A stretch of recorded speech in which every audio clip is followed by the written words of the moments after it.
O testemunho de Ellen Border Milley. O marido dela, Roy Border, foi o administrador de campanhas do irmão Branham por muitos anos.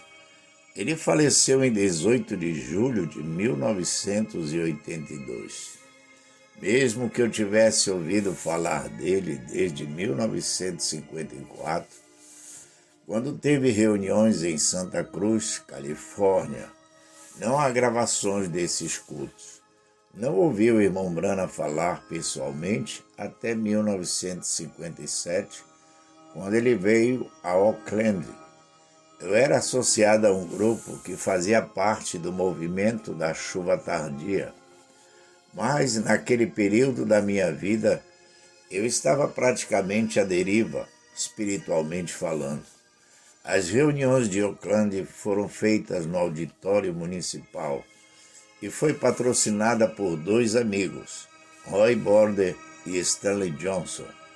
Com os lucros obtidos com a construtora deles, eles formaram uma entidade sem fins lucrativos e usaram os fundos para trazer o irmão Branham a Oakland para fazer 5 cultos de 22 a 26 de março. A primeira noite em que minha mãe e eu fomos a um culto foi um sábado à noite. Quando chegou a hora da fila de oração, uma mulher veio e se pôs de pé perante o irmão Branham e ele disse seu nome e endereço. Eu jamais havia visto algo como aquilo, algo de dentro, aquela voz que não fala aos seus ouvidos, mas fala ao seu coração. Me disse, lembre-se disso, não importa onde você vá ou o que aconteça com você. Esse homem tem mais de Deus do que qualquer outro que você verá. Eu ainda creio nisso depois de todos esses anos.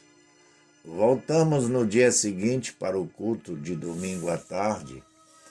Eu ainda não sabia sobre a vida do irmão Branham, até que alguém me emprestou uma cópia de Um Homem Enviado de Deus, após aquele culto. Eu li e chorei o tempo todo enquanto estava lendo. Em dezembro de 1958, a esposa do irmão Roy Border, Lillian, foi morta em um acidente. Pouco tempo depois, Roy fez uma viagem a Jeffersonville, onde ele conheceu o irmão Branham, que mencionou a necessidade de preencher a vaga de administrador de campanhas. Roy estava ansioso para ser uma ajuda, e o irmão Branham pediu para que ele começasse a trabalhar, organizando as reuniões em São José, Califórnia. Depois daquilo, praticamente de 1960 até 1965, Roy programou muitas das maiores reuniões do irmão Branham ao redor do país. Roy Border com William Branham. Em novembro de 1959, o irmão Branham veio a São José, onde meus pais e eu estávamos morando. Essas reuniões foram feitas numa área pública de condado. Eu estava indo na igreja Assembleia de Deus em São José, naquela época, e não cooperei na reunião. Mesmo que alguma das outras assembleias assim fizeram, naquela manhã de domingo após o culto, vários de meus amigos foram ouvir um quarteto cantar no auditório da cidade e perguntaram se eu queria ir junto. Eu me recordo de dizer-lhe, não, vou ir à reunião do irmão Branham. Um deles disse, irmão Branham, você não sabe que as Assembleias de Deus não creem no irmão Branham? Eu disse, eu creio no irmão Branham antes mesmo de crer na Assembleia de Deus. Esse foi um momento de decisão em minha vida. Roy e eu nos casamos em junho de 1960. Eu estava trabalhando como secretária jurídica e logo comecei a ajudar a lidar com um grande montante de correspondências que veio com a posição de Roy como administrador de campanhas. O irmão Billy Paul e o irmão Léo Mercer, gerente da associação naquele período, nós encaminhávamos todas as cartas que diziam respeito a convites ou reuniões futuras.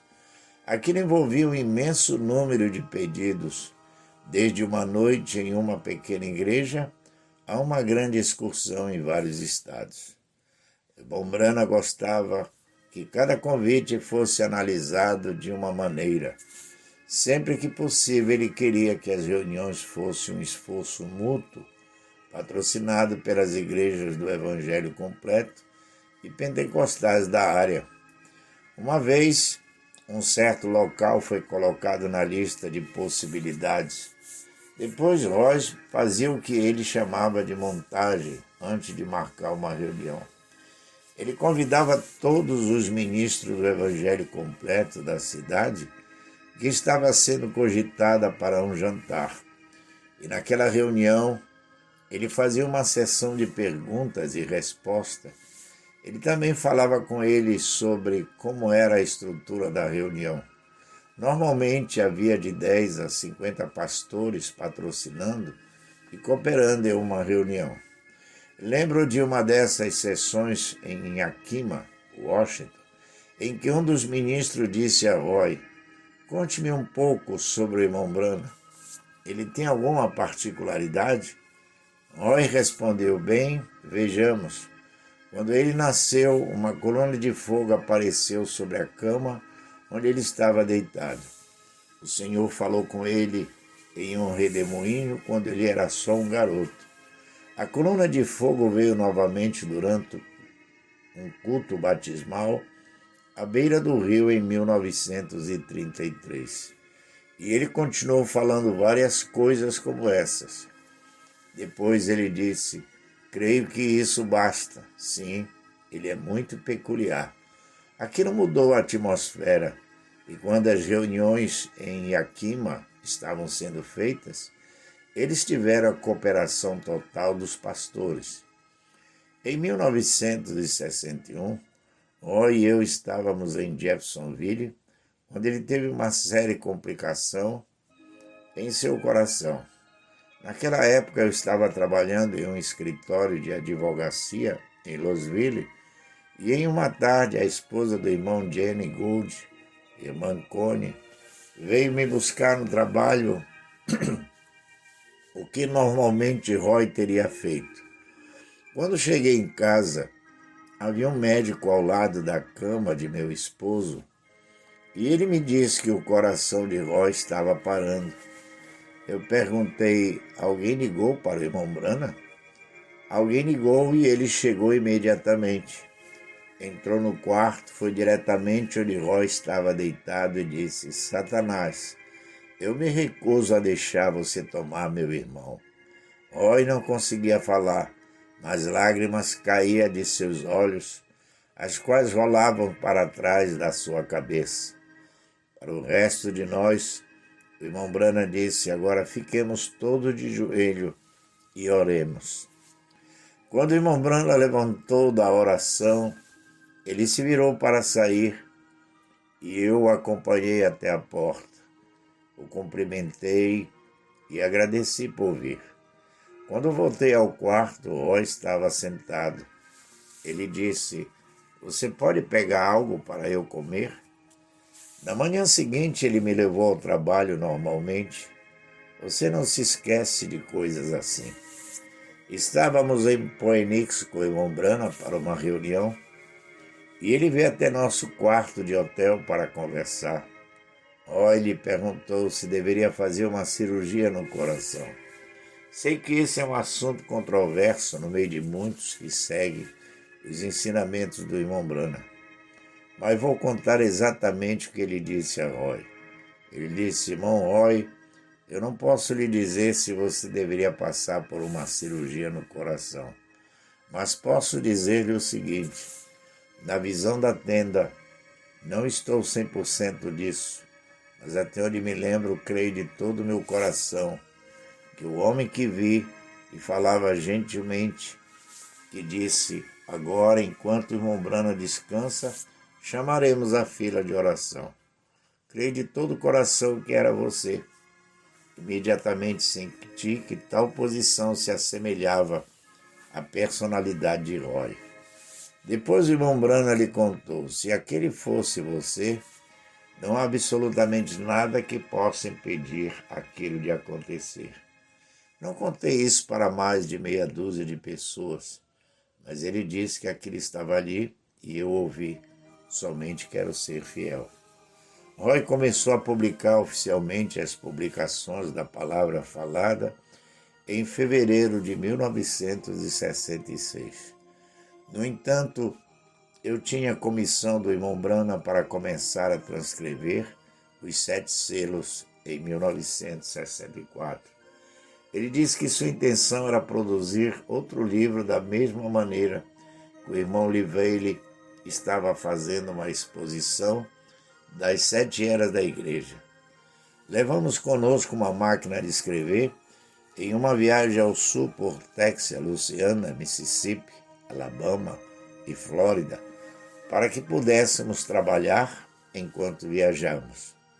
Ele não detalhou quem especificamente faria o trabalho restante do livro. Querendo ou não, Roy teria feito isso, não sei, mas ele me pediu para transcrever. A revelação dos 7 selos foi a primeira coisa impressa pelas publicações da palavra falada.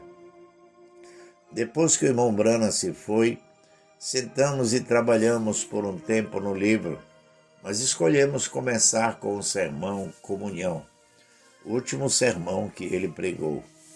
Naquele ponto estávamos editando os livros e o fizemos por 7 ou 8 meses.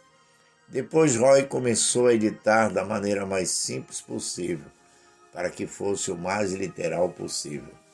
Logo após isso, recebemos uma ligação do Conselho da Associação Evangelística, William Branham, dizendo que queriam que ele fizesse 2 coisas. Primeiro, parar de cobrar pelos livros.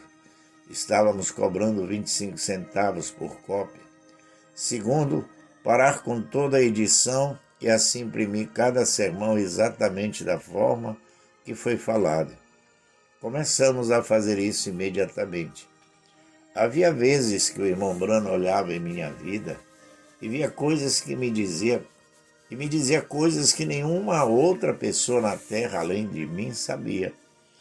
Ele me chamou durante uma pregação em Grassville, quando pregou Queríamos Ver a Jesus, em 1962. Ele disse que eu ficava aparecendo diante dele.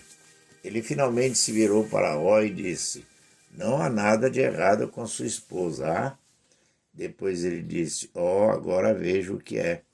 Ele continuou dizendo que havia uma mulher sentada ao meu lado e depois disse o que havia de errado com ela. Ele me encontrou na manhã seguinte e disse: Ellen, quero conversar com você sobre o que aconteceu noite passada. Você não estava orando por aquela mulher. E você sabe que eu sei que você não estava orando por aquela mulher. Ele disse que tentou passar direto por mim,